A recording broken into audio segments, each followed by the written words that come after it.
আজকের পর্বে যা ঘটেছে সেটা কেউ কল্পনাও করতে পারেনি। একটা ইনজেকশন, একটা মুহূর্ত, আর মৃত্যুর মুখে দাঁড়িয়ে ঋতুজা।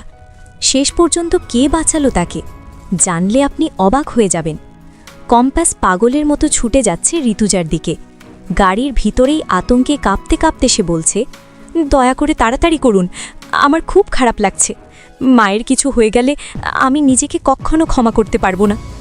বিহানও চুপ থাকে না, গম্ভীর গলায় বলে, শুধু তুমি না, আমিও পারবো না। আজকের দিনটা আমি কিভাবে ভুলে গেলাম।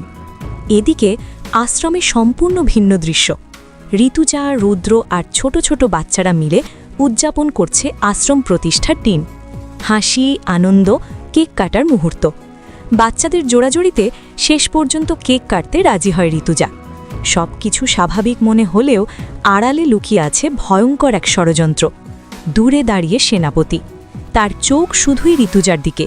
হাতে একটি ইনজেকশন, সুযোগ পেলেই শেষ করে দেবে সবকিছু। মুক্তি বারবার চাপ দিচ্ছে, আজই কাজ শেষ করতে হবে। প্রতিশোধের আগুনে জ্বলছে দুজনেই। মঞ্চে একের পর এক পারফরমেন্স, গান, নাচ আর হাসিতে ভরে ওঠে চারদিক।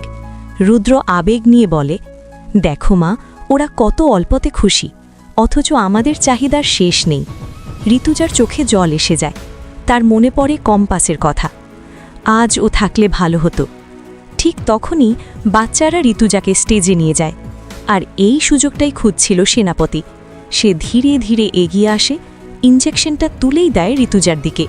ঠিক সেই মুহূর্তে একটি শক্ত হাত এসে ধরে ফেলে তার কবজি। সে আর কেউ নয়, কম্পাস।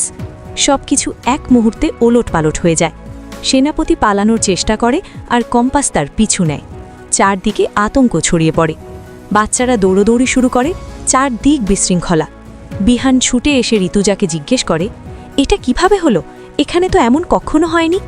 সবাই হতভম্ব, কিন্তু সবচেয়ে বড় প্রশ্ন এখনও রয়ে গেছে, এই আক্রমণের পেছনে আসল মাস্টারমাইন্ড কে?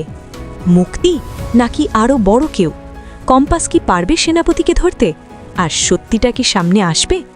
পরের পর্ব মিস করতে না চাইলে এখনই চ্যানেলটা সাবস্ক্রাইব করুন আর ভিডিওতে লাইক দিন, কারণ সামনে যা আসছে সেটা আরও ভয়ঙ্কর।